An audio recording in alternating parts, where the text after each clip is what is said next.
우리 베다니 찬양대의 귀한 찬양 너무나도 감사드립니다. 우리 찬양대를 통해 주신 하나님의 은혜가 오늘 이 예배에 함께 하신 우리 성도님들의 심령 가운데 깊이 뿌리 내리고 또 믿음의 씨앗이 되시길 주님의 이름으로 간절히 소망하고 축복합니다.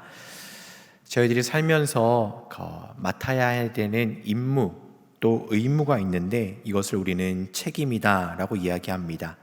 이 책임에는요, 분명한 권한이 동시에 주어지지만 그 권한뿐만 아니라 결과에 대한 확실한 보장이 없기 때문에 거부하고 싶은 부담감이 우리에게 있다라는 것입니다. 이런 책임이라는 단어, 그러한 거부감과 또 부담감 때문에 이 책임에 대해서는 사람들은 좀 더 신중하려고 이렇게 하는 모습들을 보일 수 있고, 때로는 그것을 좀 기피하고 싶은 마음이 어느 누구에게나 있는 것이 그런 삶의 모습인 것 같습니다. 근데 여러분들, 우리의 삶을 가만히 돌아보면요, 우리는 모두가 한 사람도 빠짐없이 책임을 맡은 자들이다라는 사실입니다. 잘 아시는 것처럼 창세기 1장 26절에 보시면 하나님께서 세상을 창조하시고 하나님의 형상대로 우리를 지으시고 이 모든 피조물을 다스리라 라고 명령하셨습니다. 즉 모든 것을 보살펴 하나님의 뜻대로 이루어질 수 있도록 책임을 허락하신 그 책임적인 존재로 우리를 부르셨다라는 거죠. 그렇기 때문에 오늘 이 시간 우리가 말씀을 통해 또 예배를 통해 이렇게 하나님으로부터 책임을 맡은 자로서 그 사명을 미약하지만 최선을 다해 감당할 때 우리 삶 가운데 허락하신 은혜가 무엇인지를 함께 나누는 그런 귀한 시간 되시길 간절히 소망합니다. 오늘 함께 읽은 룻기, 이 룻기의 시작은요, 유다 지파에 속한 엘리멜렉의 가문이 기근으로 인해서 베들레헴에서 이방 땅인 모압으로 이사를 하는 그 이야기로 시작되고 있습니다. 여러분들, 기근 때문에 고향을 뒤로 한 채 낯선 곳으로 간다. 굉장히 순탄하지 않은 여정이 예측될 수밖에 없는 현장일 것입니다. 그렇지만 엘리멜렉의 가족이 겪는 그 가족 상실의 아픔과 고통이 그 안에 있지만 그것을 배경으로 한 가문이 남아있는 가족들로 인해서 계속해서 보존되고 이어지는 그 과정 속에서 한 가문뿐만 아니라 온 나라, 온 이스라엘 민족들, 국가, 더 나아가서는 온 세상을 예수 그리스도를 통해서 구원을 베푸시는 하나님의 역사가 계속해서 이어지고 증거되는 그 책이 바로 룻기다라는 것을 우리는 알 수 있습니다. 또 룻기는 총 4장 정도밖에 되지 않기 때문에 굉장히 짧은 책입니다. 그래서 단숨에 그 자리에서 읽을 수 있는 성경인데요, 그 짧은 내용 안에는 우리의 일상이 그대로 녹아져 있는 것을 우리는 보게 됩니다. 그렇기 때문에 룻기를 통해 우리가 깨달을 수 있는 것은 아무런 일이 일어나지 않을 것 같은 그런 평범한 우리들의 삶 가운데서도 그 안에 신앙의 특별함이 있고 완전한 하나님의 임재를 깨닫고 경험할 수 있는 성경이 바로 룻기다라는 사실인 거죠. 그렇다면 하나님께서 이 룻의 가문, 곧 엘리멜렉과 나오미 집안이 어떻게 그 평범한 삶을 통해서도 끝까지 가문을 이어갈 수 있도록 역사하셨을지를 우리가 한번 살펴보고자 합니다. 여러분들, 그들이 그 어려운 순간에 하나님, 저희들에게 허락하신 이 가문을 우리가 보존하고 또 이어가기 위해서 우리에게는 특별한 능력이 필요합니다. 특별한 재정이 필요하고요, 특별한 도움이 필요합니다.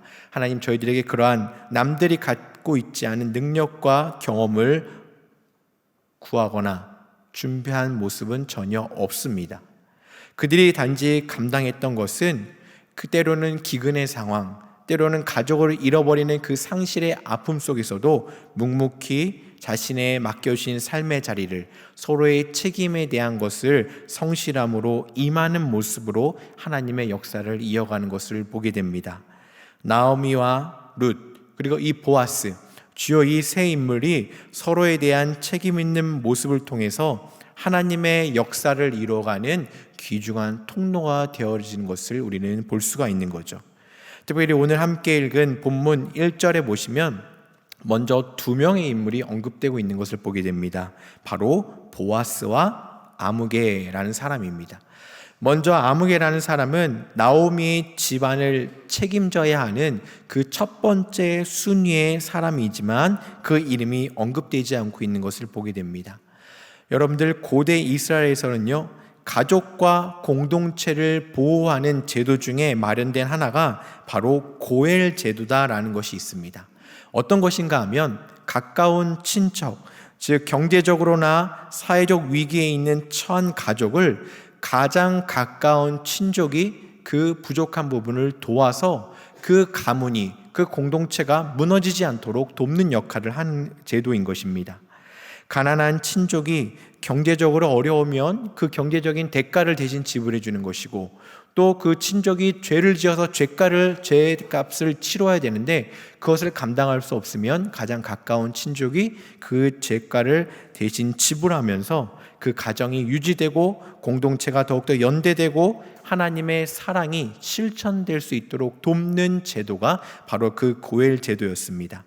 그렇기 때문에 그러한 책임을 감당하기 위해서는 몇 가지 자격이 필요했는데, 가장 먼저는 말씀드린 것처럼 친족, 혈연 관계여야 되는 것이고, 두 번째로는 자원해야 되는 것이고, 또 마지막 세 번째로는 기업을 무르고 그 대가를 치를 수 있는 능력이 있어야지만이 그 일을, 그 제도를 감당할 수가 있었다는 겁니다. 그런데 그 모든 요건을 갖추고 있는 첫 번째 순서가 아무개라는 사람이었고, 두 번째는 바로 보아스였습니다. 근데 여러분들, 우리가 룻기서를 쭉 읽다 보면은 이미 보아스는요, 자신이 두 번째 순위에 있지만 이미 진작에 자신이 그 책임을 맡고 싶어 한다라는 그 마음을 표현하고 있는 것을 우리는 보게 됩니다.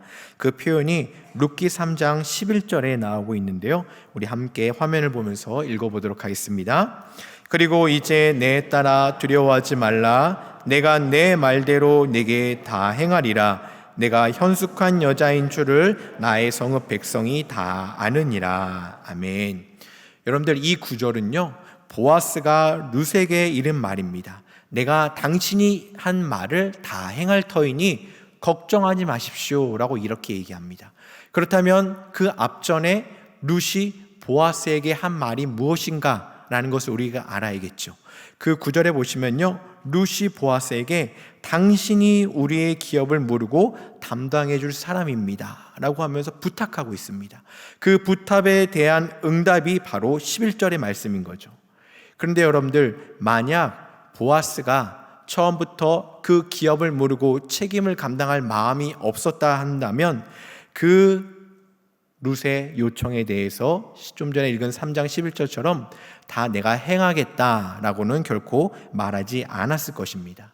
그런데 이 말씀에 읽은 것처럼 내가 그것을 다 감당할 터이니 걱정하지 마라 라고 하면서 자신이 그 책임에 대한 분명한 뜻을 드러내고 있는 것을 보게 됩니다. 그런데 한 가지 우리가 짚고 넘어가야 될 것이 있는데, 그것은 바로 절차가 남았다는 것입니다.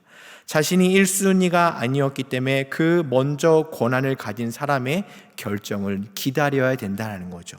그래서 보아스가 오늘 본문에 나오는 것처럼 그 먼저 권한을 가진 사람에게 그 기업을 무르고 책임을 다할 것에 대해서 의사를 묻게 됩니다. 먼저는 그 사람은 자신이 그것을 감당하겠다라고 했지만 조금 후에 좀 더 구체적인 의견이 오고 가면서 결국에는 나에게 손해가 입을 것 같으니 내가 그것을 무르지 않겠다, 내가 그 책임을 감당하지 않겠다라고 하면서 그 권리를 포기하게 됩니다. 성도님들, 고엘 제도는요, 율법적으로 강제성이 있는 것이 결코 아니었기 때문에 거절해도 큰 문제가 되지 않았습니다.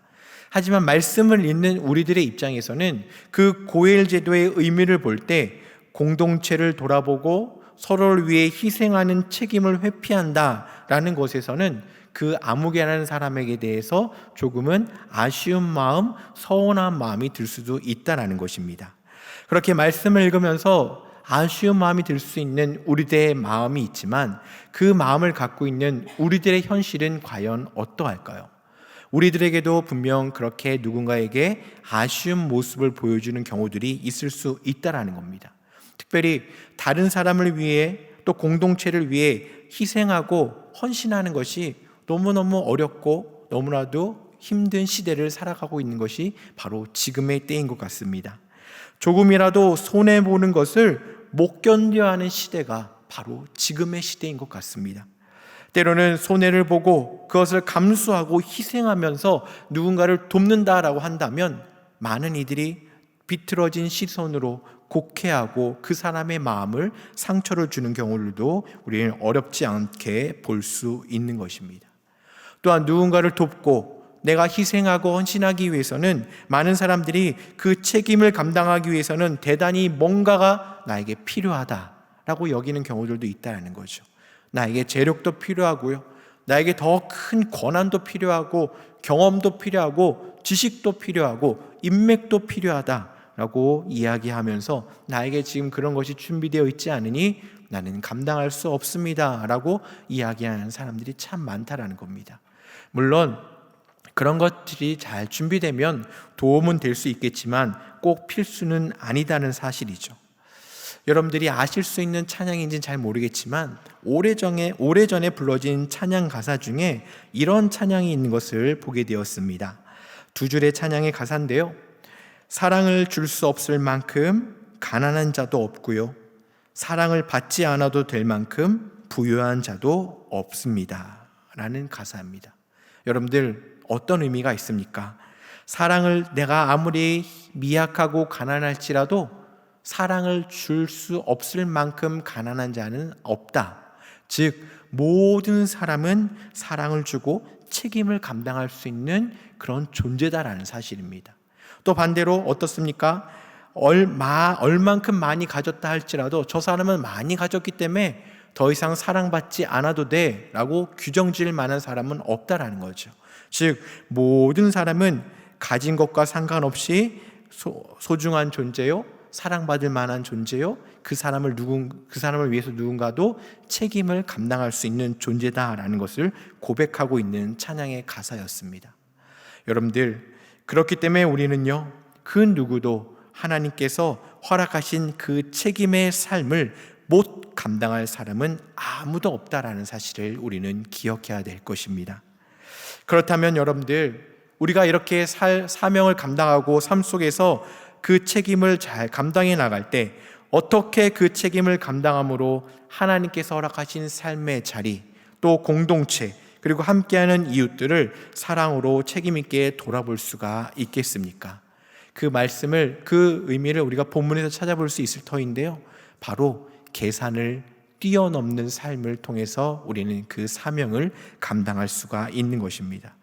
조금 전에 살펴본 것처럼 아무개라는 이름 없는 1순위의 사람은 손해가 예상되니 그것을 거절했다라고 합니다. 그 다음 순번인 보아스가 그 책임을 감당하죠. 여러분들, 보아스라고 그 손해가 없었겠습니까? 보아스에게도 분명히 그러한 손해가 있었겠지만 보아스는 그것을 마다하지 않았다라는 겁니다. 또 룻기 전체를 보면요, 보아스뿐만 아니라 나오미도 룻도 계산을 뛰어넘고 책임을 감당하는 삶을 살아가고 있는 것을 우리는 보게 됩니다. 먼저 나오미가 보여준 책임 있는 모습은 무엇입니까? 바로 그 두 며느리에 대한 책임입니다. 모압 땅에서 남편이 죽고 두 아들이 다 죽었습니다. 이제 남은 가족이라는 것은 바로 모압 출신인 그 두 며느리 오르바와 룻뿐이었다라는 겁니다. 이제 흉년이 다 지났고 고향 베들레헴 땅에 이제 돌아갈 수 있는 여건이 되었을 때 그 나오미가 그 두 며느리에게 말하죠. 이제 너희들 이곳에서 남아서 너희들의 가정으로 돌아가서 너희들 새로운 삶을 출발하고 이곳에서 좀 더 안전한 삶을, 안락한 삶을 살기를 강권하고 있습니다.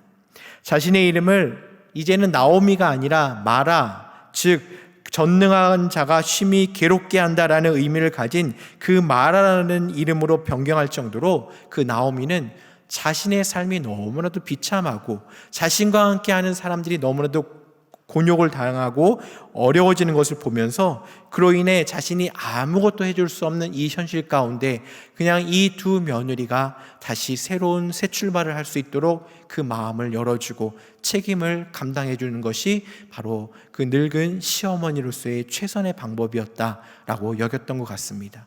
그래서 그 두 며느리에게 이곳에 남아서 새로운 출발을 권면하고 있습니다. 그렇지만 여러분들, 그렇게 말하고 있는 나오미의 실제 마음은 과연 어떠했을까요? 그 나오미의 마음을 조금 묵상해 봤을 때 한편으로는 나오미도 아마 혼자 있는 것이 두려웠겠다라는 생각을 해보았습니다. 누군가라도 내가 이 어려운 순간에 함께 해준다면, 내가 이제 고향 땅으로 돌아가지만 빈손으로 돌아가야 되는 것이고, 그곳에 가서 무엇을 해야 되고 당장 오늘 밤 내일 어떻게 지내야 될지 막막한 현실이 기다리고 있는 그 어려움 가운데, 그 절망 같은 삶 가운데 누구라도 같이 함께 한다면 조금이나마 힘이 될 수 있을 텐데, 차마 그렇게 말할 수 없는 그 현실이 나오미의 마음을 더 복잡하게 했을 것 같다라는 생각이 들었습니다. 하지만 시어머니로서, 그 어른으로서 끝까지 그는 그 두 며느리만이라도 자신을 떠나 안정된 삶을 살기를 원하며 그렇게 강권하고 있는 것을 보게 됩니다. 또한 나오미의 책임은 단지 그 두 며느리가 고향 땅인 모압 땅에 남아서 육적으로만 그냥 편안하게 사는 것이 아니라, 비록 모압 출신의 여인들이지만 이제부터라도 끝까지 하나님만을 섬기고 살 것을 권면하고 있는 신앙의 어른으로서의 책임적인 모습도 보여주고 있는 것을 우리는 보게 됩니다. 그 장면이 룻기 1장 8절에 나오는데요, 우리 룻기 1장 8절의 말씀을 다 같이 한번 읽어보겠습니다. 나오미가 두 며느리에게 이르되 너희는 각기 너희 어머니의 집으로 돌아가라. 너희가 죽은 자들과 나를 선대한 것 같이 여호와께서 너희를 선대하시기를 원하며. 아멘. 여러분들, 여기서 선대한다라는 말이 있습니다. 이 선대할 때의 선대는요, 그 원어적으로 헤세드라는 단어가 쓰였는데, 잘 아실 것처럼 은혜, 은총, 자비, 긍휼, 이러한 의미를 갖고 있는 단어입니다. 주로 이 단어는 하나님께서 인간에게 베푸시는 지속적인 사랑과 그 자비를 나타내는 글에서 쓰인 단어입니다.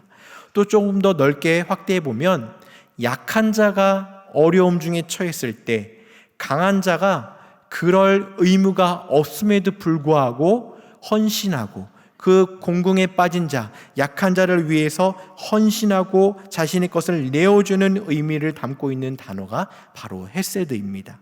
이와 같은 사실을 통해서 우리가 알 수 있는 것은, 나오미가 두 며느리에게 너희가 죽은 자들과 나를 선대한 것 같이 라고 말한 것은, 바로 나오미의 가족들이 처음 기근을 피해서 모압 땅 낯선 곳에 와서 모든 것이 낯설고 모든 것이 좌충우돌하고 우왕좌왕할 때, 그렇게 힘겨워할 때, 그 고향에서 태어난, 그 모압 땅에서 태어난 익숙한 그 생활 패턴을 갖고 그 모든 가족들의 어려움을 헌신적으로 사랑으로 돌봐주었던 그 두 며느리들의 선대함을 다시금 상기하고 있다라고 우리는 볼 수가 있는 것입니다.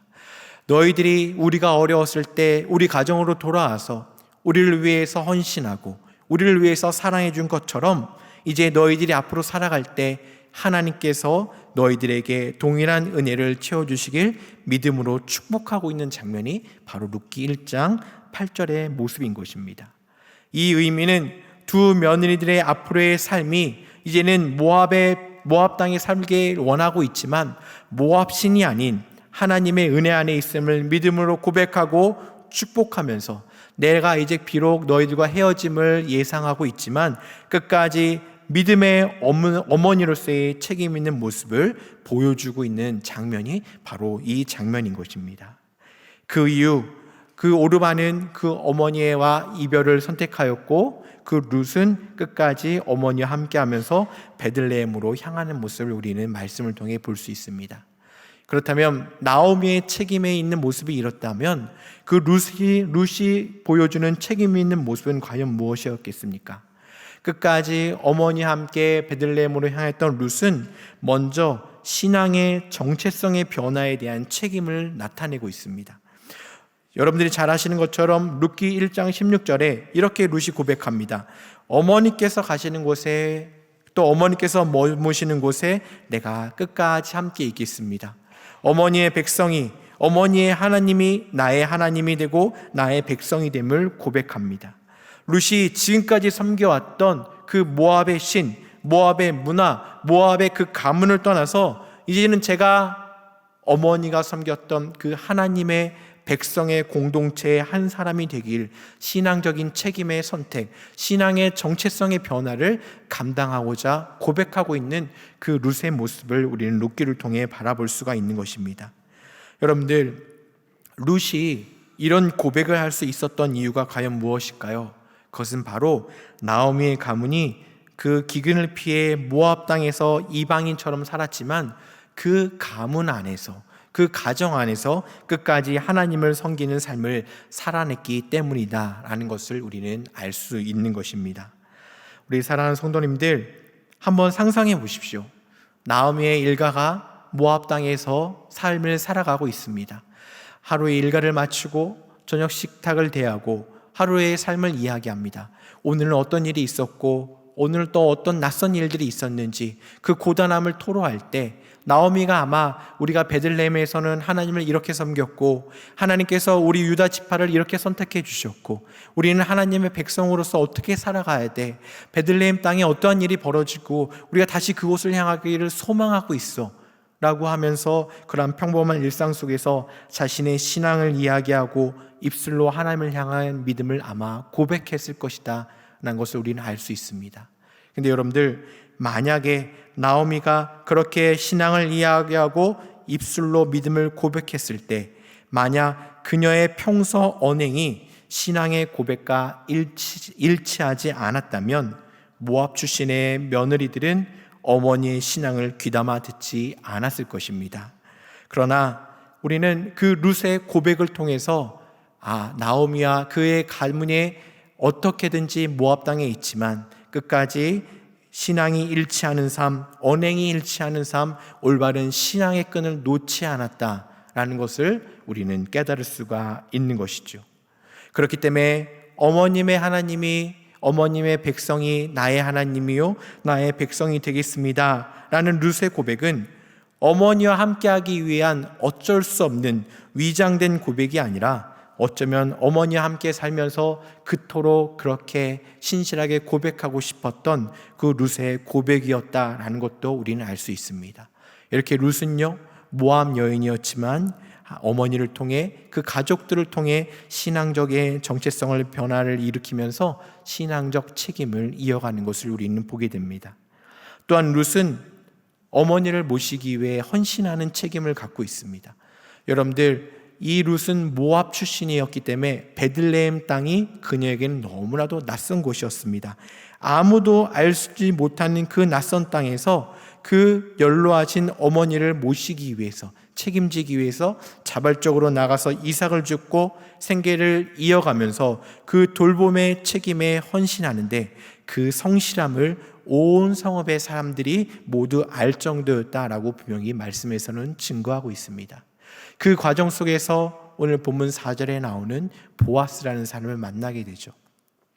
그렇다면 이번에는 여러분들, 보아스가 보여준 책임 있는 삶의 모습은 과연 무엇입니까? 먼저는 생계를 위해 수고하는 룻이 그 일을 감당할 수 있도록 도와주고 배려해주는 책임을 감당합니다.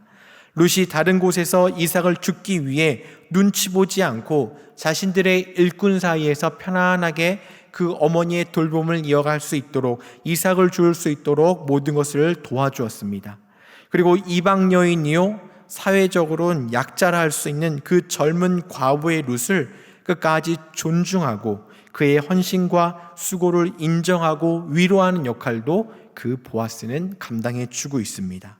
더 나아가서는 우리가 조금 전에 먼저 살펴보았던 그 고엘 제도, 그 기업을 대신 물을 것에 대해서, 그 집안의 기업을 물을 것에 대한 그 과정 속에서 자신의 힘과 권력을 먼저 내세워서 개인적인 서열을 따지는 것이 아니라 그 공동체가 함께 지키고 나아가고 있는 그 질서와 관계를 잘 지키면서 공동체를 위한 책임 있는 그런 모습, 그런 책임 있는 희생과 헌신을 아름답게 감당해 주고 있는 그런 보아스의 모습도 우리는 함께 살펴볼 수 있을 것입니다.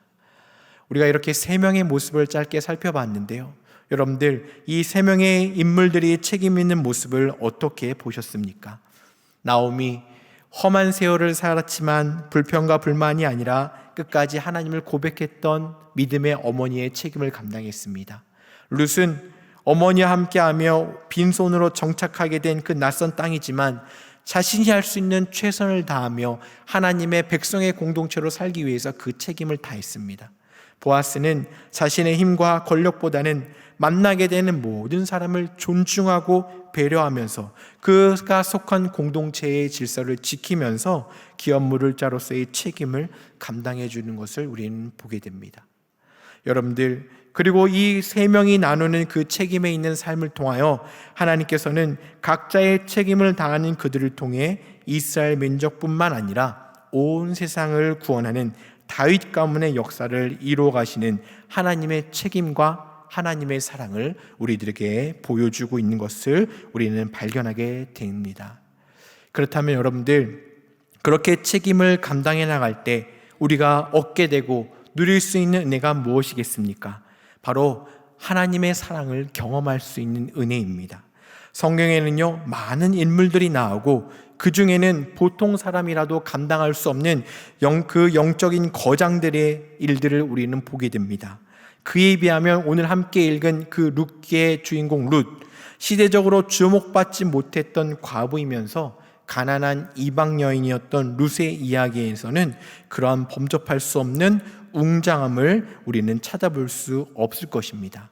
우리와 별반 다르지 않는, 그냥 하루하루 살아가는 그 평범한 삶을 살아가는 그러한 힘없는 여인이었지만 그 여인의 삶에도, 그 책임 있는 삶을 살아갈 때도 결정적인 한 방이 있는데, 그것은 바로 룻기 4장 17절에 나오는 것처럼 이방인의 가난한 과부가 다윗의 증조모요 예수님의 육신의 조상이 되었다라는 은혜인 것입니다. 이렇게 미약해 보여지는 한 사람의 삶을 통해 하나님께서는요, 구원의 역사를 이루어 가시고, 그 구원의 역사를 이루어 가시는 그 뿌리는 바로 그 세상에 어떤 것과도 비교할 수 없는 하나님의 사랑이 자리하고 있다라는 것을 우리는 깨닫는 것입니다. 죄인된 우리를 구원하시는 것, 바로 하나님의 궁극적인 목표이고 그것이 얼마나 중요하고 큰 일인지 이 저녁 시간에 이곳에 와서 예배하는 우리들은 잘 알고 있습니다. 그러한 일의 배경에는 그 어느 것과도 비교할 수 없는 하나님의 아가페적인 사랑이 뿌리를 내리고 있고, 그 사랑은 책임있게 일상을 살아가는 우리 안에도 지금 이 시간 계속해서 흘러 넘치고 있다는 사실입니다. 이 진리를 깨닫고 이 사실을 우리가 경험하고 이 평범한 일상 속에도 선한 길로 인도하시는 하나님을, 결과가 확실하지 않아도 가장 선한 길로 역사하실 하나님을 기억하며 살아가는 것, 그것이 바로 책임을 감당해 나갈 때 하나님께서 이 세상의 그 어느 것과도 바꿀 수 없는 허락하신 은혜의 삶이다라는 사실을 우리는 기억해야 될 것입니다. 또한 책임을 통해 우리가 누리게 되는 은혜는 한 사람의 존재를 귀하게 여기고 누군가의 존재의 가치를 더 높이는 역할을 감당할 수 있다는 것입니다. 여러분들, 보아스가 자신의 책임을 감당할 때 룻이라는 한 여인을 더 중요한 인물로 드러내주는 역할을 하였습니다. 나오미와 룻도 그 서로의 책임을 감당할 때 서로를 더 중요한 인물로 채워주고 가치를 높여주는 일들을 하고 있는 것을 보게 됩니다. 마찬가지로 모두가 귀하고 우리는 소중한 존재들인데 무엇과도 바꿀 수 없는 존재임을 우리가 허락하신 우리의 삶의 자리를 지켜나갈 때 하나님께서는 내 옆에 있는 동료들, 나와 함께하고 있는 가족들, 이 시간 함께 예배하고 있는 믿음의 동역자들이 얼마나 소중한 사람인지를 우리의 그 책임 있는 모습을 통해 더 높여주시고 보여주시고 드러내 주신다는 사실을, 이 사실이 바로 우리가 누릴 수 있는 참된 은혜다라는 것입니다. 바라기는 우리 사랑하는 성도님들, 이러한 은혜 안에 있음을 기억하시면서 우리가 허락하신 사명을 감당할 때 나의 존재뿐만 아니라 나와 함께하고 있는 나와 함께 예배하는 분들의 존재도, 나와 함께 일하고 있는 사람들의 존재도, 나와 함께 호흡하고 있는 이 땅의 모든 존재도 하나님 앞에서 귀한 존재임을 드러내는 일에 우리가 귀하게 쓰임받고 있다는 사실을 꼭 기억하시면서 허락하신 삶의 자리를 잘 지켜나가는 우리 모두가 되시길 간절히 소망합니다. 지난 9월 2일 화요일에 있었던 일입니다. 조금 이른 저녁 시간에 저와 저희 막내 아이랑 저희 아내가 함께 차를 타고 이렇게 가면서 그날 저녁을 뭘 먹을까라고 생각하면서 메뉴에 대해서 열띤 이야기를 벌이고 있었습니다. 아이가 먹고 싶은 것에 대해서 얘기를 했고 그 메뉴에 대해서 집중하고 이렇게 이야기를 하던 중에 갑자기 제가 너무 그 메뉴에 집중을 했던 나머지 신호대기 중인 앞차를 살짝 들이받는 사고가 있었습니다. 다행히 자동차가 거의 정지할 때쯤이어서 큰 사고는 아니었지만 어쨌든 제가 실수를 했기 때문에 내려서 앞에 운전자분에게 가서 사과드리고 제가 실수했습니다. 죄송합니다. 제가 이렇게 이런 실수를 했는데 제가 이렇게 이런 부분에 있어서 같이 사고 처리를 도와드리겠습니다. 라고 말씀을 건네게 되었습니다. 상대 운전자분은요, 60대 중후반 정도 되어 보이시는 택시 기사님이셨는데 이렇게 저와 그 기사님이 그 차 앞에서 이렇게 사고 수습에 대해서 이런저런 이야기를 하고 있는데 그분이 대뜸 저에게 말씀하시기를 그런데 왜 박으셨어요? 저한테 물어보시는 겁니다. 왜 가만히 있는데 왜 박으셨습니까? 그러니까 저를 더 미안하게 만들었죠. 죄송합니다 기사님, 제가 실수했습니다. 아니 그러니까 왜 박으셨냐고요? 라고 또 물어보시는 겁니다. 그래서 할 수 없이 사실 차 안에 저희 아이가 있는데 아이랑 저녁에 뭐 먹을까 그 메뉴를 계속 이야기하고 제가 너무 거기에 집중한 나머지 기사님 차를 이렇게 살짝 받게 되었습니다. 죄송합니다 라고 말씀을 드렸더니 그분이 갑자기 아이가 있어요? 그러면서 갑자기 태도를 싹 바꾸셨습니다. 어떻게 태도를 바꾸셨냐면 아이가 있어요? 그러면 지금은 저랑 연락처만 교환하시고 그냥 가세요. 가시고 내일 아침에 전화 주세요. 내일 아침에 전화로 저희들 이 사고 처리를 합시다 라고 하면서 이렇게 먼저 가라고 하시는 겁니다. 근데 일반적으로 사고가 나면 어떻게 결론을 내리고 어떻게 그 자리를 떠나야 되는 것인데 아직 결론이 나지 않은 상황에서 그 자리를 떠나는 것이 저는 맞지 않는 것 같아서 그래도 기사님 그래도 어떻게 해야 될지 우리가 결론을 내고 자리를 떠나는 게 좋지 않을까요? 라고 했더니 그 기사님은 아니라고, 빨리 가시라고, 빨리 가셔서 그 아이 저녁이랑 같이 먹고 그 아이랑 시간을 보내시라고 이렇게 말씀하시면서 말씀하시는 말미에 저에게 이렇게 말씀하셨습니다. 아빠가 아이 앞에서 좋지 않은 일로 위축되거나 난감해하는 모습을 보이면 안 좋으니까 어서 가시고 내일 아침에 전화 주세요 라고 이렇게 이야기를 하셨습니다. 그렇게 헤어지고는 그분의 말씀이 굉장히 여운이 남았지만 한편으로는 아직 완전히 사고가 수습되지 않았기 때문에 또 어떻게 해야 될까라고 고민하면서 그 다음날을 맞이했습니다. 그리고 그 다음날 아침에 어느 정도 시간이 지난 다음에 기사님께 전화를 드렸고 다행히 큰 사고가 아니었기 때문에 전화로 그 모든 사고를 잘 수습할 수 있었습니다. 그러면서 제가 전화를 끊기 말미에 제가 다시 한번 감사의 인사를 드렸어요. 기사님, 어제 그렇게 아이 앞에서 아빠의 입장을 대변해 주시고 알게 해주시고 이렇게 배려해 주셔서 너무너무 감사합니다 라고 인사를 드렸더니 그 기사님이 어제와 똑같은 말씀을 하셨습니다. 아빠가 항상 자녀들 앞에서 당당해야 돼요. 때로는 어려운 일이 있더라도 아이들 앞에서 곤란해하는 모습을 보이면 안 되니까 힘내시고 행복하세요 라고 하고 전화를 끊으셨습니다. 그렇게 사고가 마무리되고 그분의 말씀이, 그분의 그 모든 상황이 계속해서 며칠 동안 제 마음, 제 머리를 떠나지 않았습니다. 그러면서 스스로 질문을 해봤습니다. 왜 그 택시 기사님께서 왜 그렇게 하셨을까? 왜 기사님께서는 그렇게 누구나 원하지 않던 사고로 인해서 만나게 되었는데 이 원하지 않던 사고 때문에 만났던 그분이 그런 사람이기 때문에 나에 대한 애정이나 사랑을 기대할 수 없을 터인데 그렇게 배려해 주시고 그렇게 아이의 입장, 아이 앞에 있는 아빠의 모습을 더 위해 주시면서 그렇게 하셨던 그분의 마음이 무엇일까라는 생각을 하면서 제가 마음에 드는 생각이 있었습니다.